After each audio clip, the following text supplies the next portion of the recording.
Nós, a Europa, tem a ver com a Europa, tem a ver consigo. À sexta, uma reflexão sobre a atualidade europeia. Doutora Ana Rita Barros, formadora do Centro de Informação Europeia Jacques Delors, está esta tarde no Nós Europa. Boa tarde, doutora Ana Rita Barros. Boa tarde, Ana Marta. Vamos começar por falar da indústria automóvel, porque a Comissão Europeia lançou o diálogo estratégico sobre esta indústria. Talvez por começar por si, qual é o problema da indústria automóvel? Sim, neste momento. Neste momento. É uma questão de procura, uma questão Sim. de mercado. O ano passado, 2024, já dados de 2024, indicam que se produziram menos 2 milhões de automóveis na União Europeia e que isso levou à dispensa de 88 mil postos de trabalho. Portanto, esta é aqui a grande questão. E a situação alternativa ao motor de combustão interna não está ainda aí no mercado, não é? E a sua eliminação vai também levar ao desmantelamento de muitas cadeias de produção. Nós sabemos, inteiras cadeias de produção. Portanto, a Comissão Europeia, através da sua Presidente, apresentou ontem, dia 30, o diálogo estratégico sobre o futuro da indústria automóvel. Já tinha sido anunciado pelos líderes europeus na cimeira de final de dezembro. O objetivo é encontrar soluções para a indústria. práticas, pragmáticas, como disse ontem a Presidente von der Leyen. Um grande problema para a Europa, porque a indústria automóvel, para a economia europeia, representa mais de 13 milhões de postos de trabalho e 7% do PIB da União Europeia. Portanto, é um peso muito significativo. Constatando isso, a afetação tanto da indústria como dos fornecedores, portanto, são situações a montante e a jusante, têm que sofrer uma profunda mudança. Von der Leyen incumbiu o comissário responsável pela pasta dos transportes sustentável de apresentar, no dia 5 de março, já definiu a data, uma ação, um plano de ação para que garanta a promoção e a inovação tecnológica, não só, que também a proposta de desenvolvimento de veículos de última geração num quadro regulamentar que tem que ser pragmático e que tem que ter 3 princípios base. Sim. Consultar os parceiros, e já há parceiros do sector automóvel que se propuseram a isso, e até já emitiram ontem, a nível das redes sociais, alguma opinião, embora ainda não muito desenvolvida. Estabelecer com esses parceiros, são 22 que já estão identificados, discussões de alto nível sobre o futuro do sector, facilitar a transição limpa, simplificando a regulamentação europeia, uma das outras exigências até dos relatórios que temos aqui falado, e identificar novas áreas e novas medidas concretas para o sector. Além disso, lançar uma consulta pública. Isto tudo para conclusões até 5 de março. Tem que ser... Deste ano. Tem que ser rápido. É ambicioso. É ambicioso, mas é um sector estratégico e que nós sabemos que tem posto como está as economias alemã e francesas e sem grandes perspectivas, porque o mercado não tem grandes soluções para esta matéria. Falemos de um outro tema. A Organização Europeia Eurofound assinalou 50 anos da sua constituição. O que é o Eurofound? O Eurofound foi uma organização que está sediada na Irlanda, com a finalidade de melhorar a qualidade de vida das pessoas. No fundo, tem a ver com a organização do trabalho. Foi fundada nos anos 70, numa altura completamente diferente da atual. O que é que nós tínhamos nos anos 70? Vamos lá ver se ainda nos lembramos. Uma inflação a 2 dígitos. Embora Portugal não fizesse parte da União Europeia nessa altura, mas os países que faziam tinham inflação altíssima. Um mercado de trabalho feminino que representava apenas 27%. Portanto, uma organização de trabalho completamente diferente. Foi nos anos 70 que começou o trabalho por turnos e o trabalho de fim de semana. E dos blocos económicos e políticos completamente antagónicos na Europa. Sim. Hoje em dia, completamente diferente. A Europa passou por diversos desafios, desde crises económicas, desemprego elevado, pandemias, e agora temos que ter uma Europa competitiva, numa Europa que é envelhecida, numa era da digitalização, com as alterações climáticas que estão com as suas repercussões, e onde tem que ser dada prioridade à inclusão numa sociedade democrática. Não é, digamos, uma equação difícil, é uma equação de difícil resolução. Desafiante, pelo menos. Completamente. O que é que faz o Eurofound? formula políticas públicas para que os decisores possam depois, enfim, tomar exatamente decisões políticas sobre essas matérias. Neste momento, um dos grandes problemas é exatamente a realidade com que nós nos defrontamos do mercado de trabalho remoto, Sim. híbrido, e onde a relação máquina-humanos não é, de facto, muito fácil, e onde tem que ser dada prioridade às pessoas. É este panorama que o Eurofund tem pela frente. A Dinamarca está na ordem do dia. A primeira-ministra dinamarquesa realizou um périplo diplomático pela Europa, motivada pela posição de Donald Trump de querer, enfim, adquirir a Groenlândia. O que a ministra dinamarquesa considera uma investida norte-americana. Sobre o território que é seu, que é da Dinamarca. É um território autónomo desde 1953, mas é da Dinamarca, portanto, embora não faça parte por escolha própria da União Europeia, mas faz parte da fronteira da Europa. A primeira-ministra visitou o chanceler Scholz em Berlim, o presidente francês em Paris e terminou em Bruxelas com o secretário-geral da NATO, o nosso conhecido Mark Rutte. Procura apoios. E, de facto, uma posição conjunta da Europa relativamente a este anúncio norte-americano. É crescente a preocupação de Copenhague relativamente à Groenlândia, dada a posição completamente, portanto, estratégica que ocupa a Groenlândia relativamente ao Atlântico Norte e ao Ártico. A primeira-ministra apela, de facto, à posição comum da União Europeia para fortalecer a posição dinamarquesa e complementá-la. O Financial Times anunciou também recentemente que as autoridades dinamarquesas ficaram muito apreensivas com o tom da conversa que foi estabelecida entre o presidente norte-americano e a primeira-ministra há pouco tempo, não é? No decurso deste mês, e já reforçou financeiramente o apoio à Groenlândia.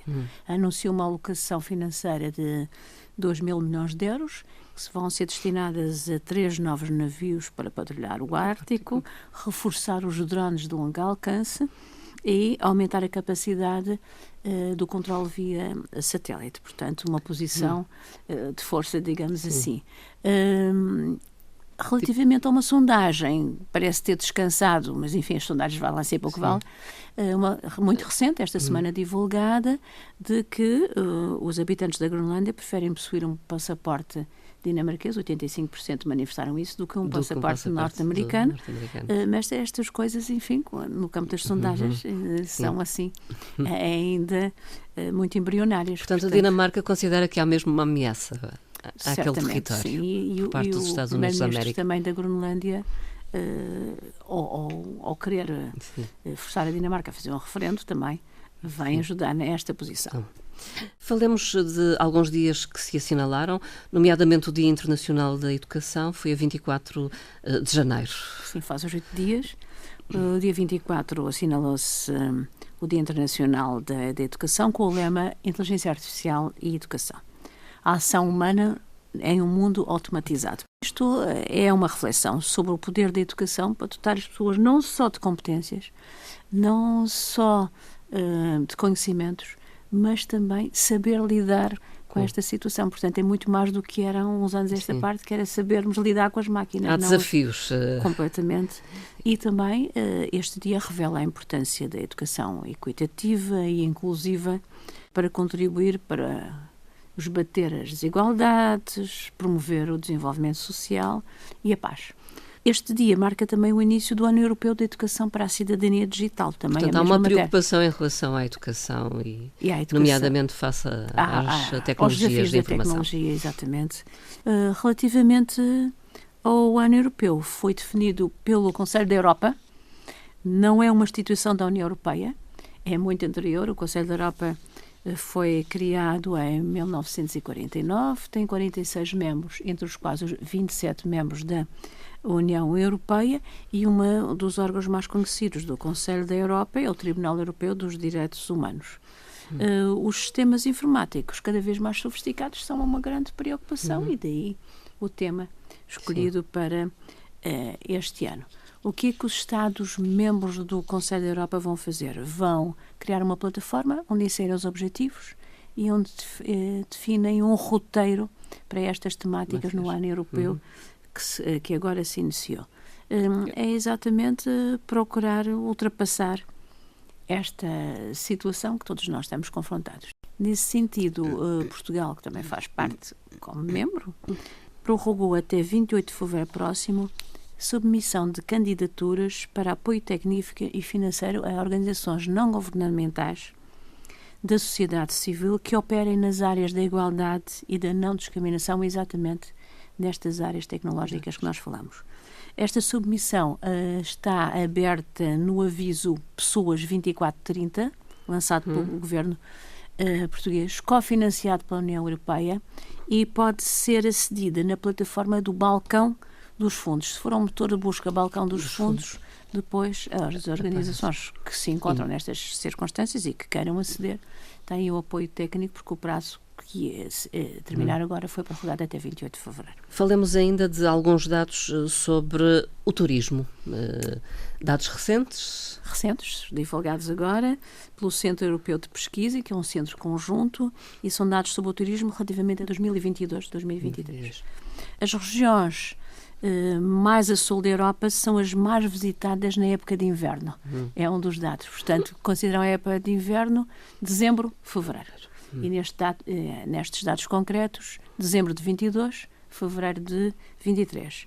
E 5 regiões espanholas estão no top 10, digamos assim, sendo encabeçadas pelas Canárias. Canárias é a região europeia mais procurada, ultrapassando 6 milhões de noites neste período de dezembro, fevereiro. Mas há uma outra região do sul que também é muito visitada, embora com o clima menos ameno. E é aí explicado pelas estâncias de inverno, que é a zona do Rodan-Alpes, no sul da França, pela sua concentração de estâncias, e tem exatamente ocupa o segundo lugar a seguir às Canárias, não é? No que respeita a dados anuais, o mesmo observatório do JRC, no que respeita a dados anuais, Palma de Maiorca foi a região mais visitada em 2023, totalizando 58 milhões de dormidas. Segue-se as capitais, Paris e Roma. Em termos de cidades, comparativamente 2023 com 2019, portanto antes da pandemia, há uma cidade portuguesa que aqui viu o número de dormidas muito aumentado, o Porto.